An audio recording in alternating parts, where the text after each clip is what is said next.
Salutare, dragilor! Bine ați venit la un nou video cu mine. De această dată într-un alt decor. Sperăm să vă placă. Oricum aștept comentarii, da? Așa cum v-am obișnuit. Astăzi, așa cum v-am promis, lângă mine, alături de mine, e un elev foarte bun, care poate constitui un model pentru mulți dintre copii care vor să se apuce de chitară. Mă bucur tare mult că este lângă mine, dar aș vrea să o las să se prezinte singură. Bună ziua, eu sunt Bianca și sunt o chitaristă, după cum vedeți.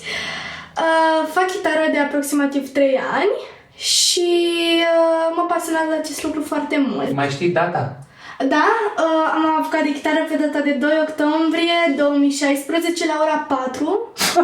Extraordinar! Da, și de fapt voiam de mai mult timp să mă apuc, dar abia atunci am ajuns la dumneavoastră. În afară de faptul că m-ai întâlnit pe mine, ce te-a determinat să îmbrățișezi acest instrument? Păi, prima oară când am avut un contact cu chitara, pur și simplu am văzut chitara și mângâiam corzile, îmi plăcea să pun degetele pe diferite spații, chiar dacă nu știam cum, și dădeam așa, ca orice om, și eram super atrasă, am simțit o conexiune foarte puternică și o atracție foarte puternică. Ce vreau să te întreb, îți mai aduce aminte prima apariție în public? Poți să ne spui ce ai simțit în momentul ăla? Și când a fost? Exact. Prima apariție în public a fost în decembrie la spectacolul de chitară de iarnă. Și eram la începători, eram chiar prima, prezentam spectacolul, melodia noastră prezenta spectacolul și eram super emoționată pentru că nu știam exact cum să mă port și nu știam cum să mă port și să, nu știu, ori să zâmbesc, ori să, cum să cânt. Da, te concentrai mai mult pe chitară și nu voiai exact. Și nu mă uitam la public. Nu v-am spus, Bianca este câștigătoarea concursului nostru, care constă într-un bilet online la teatru. Piesa se numește Nunta Gâzelor, pusă în scenă de artiștii gălățeni de la Teatrul de Buzunar. Dragilor, acum am să rog pe Bianca să ne cânte un fragment din piesa pe care mi-a trimis-o și pentru care am desemnat-o ca fiind câștigătoarea acestui concurs. Te rog, Bianca.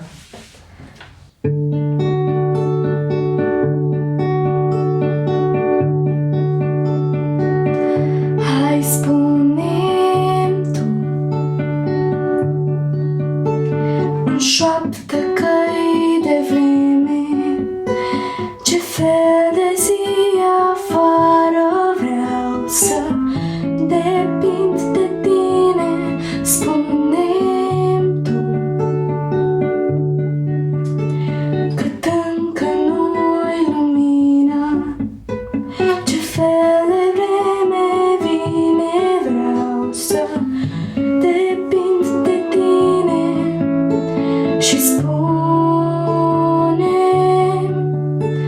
un cântec care-ți place, vreau să ți-l cânt, să te imit în gând.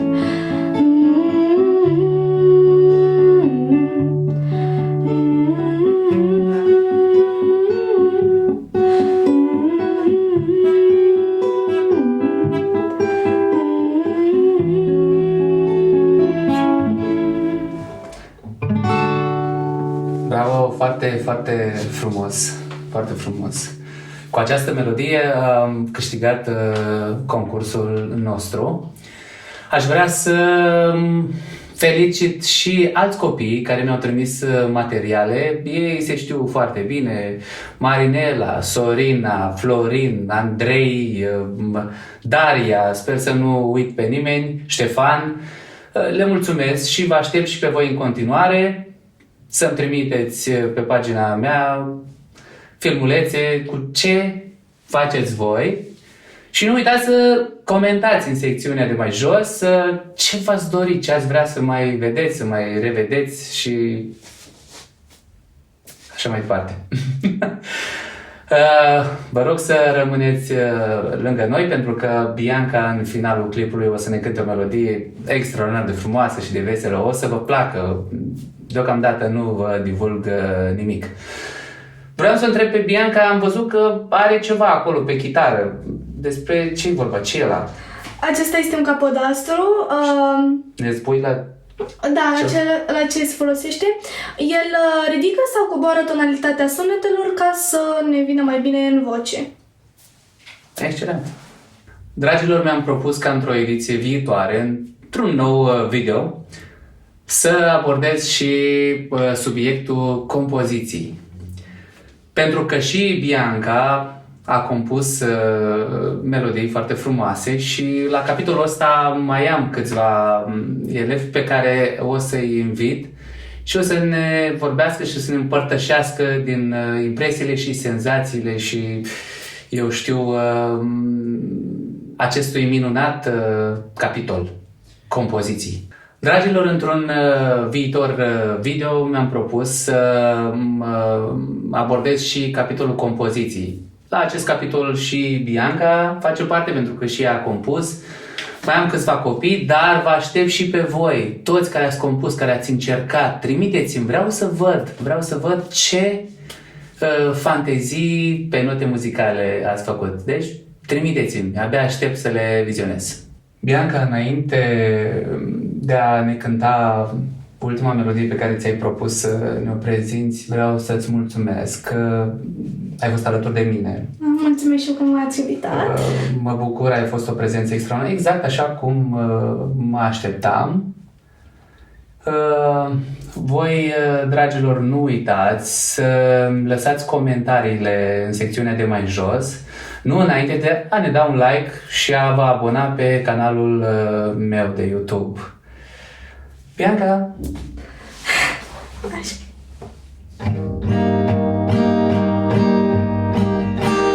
Am un pitic și vreau fericit, cred că-mi trebuie doi, să stea amândoi și se toace mărunt, o bucată de unt, ce mai fac, ce mai zic. Am un pitic și vreau fericit, cred că-mi trebuie doi, să stea amândoi și se toace mărunt, o bucată de unt, ce mai fac, ce mai zic. Piticul meu stă în bucătărie, pe o felie de pâine, e verde, poartă pălărie, ce-ar vrea să aibă un câine. Piticul meu are nasul mov și spune povești de alcool, mă dă în vileag fiecare voinic care vrea să-mi fie amic. Am un pitic și vreau fericit, cred că-mi trebuie doi, să stea amândoi și se toace mărunt, o bucată de unt, ce mai fac, ce mai zic. Am un pitic și vreau fericit, cred că-mi trebuie doi, să stea amândoi și se toace mărunt, o bucată de unt, ce mai fac, ce mai zic. Piticul meu doarme într-un cartof și-ți fărâie noaptea la ureche, când e trist se ascunde în pantoful meu verde, verde. Piticul îmi șoptește stingher că nu mai e viață în frigider și că nu mai are cum să respire prin fum. Am un pitic și vreau fericit, cred că-mi trebuie doi, să stea amândoi și se toace mărunt, o bucată de unt, ce mai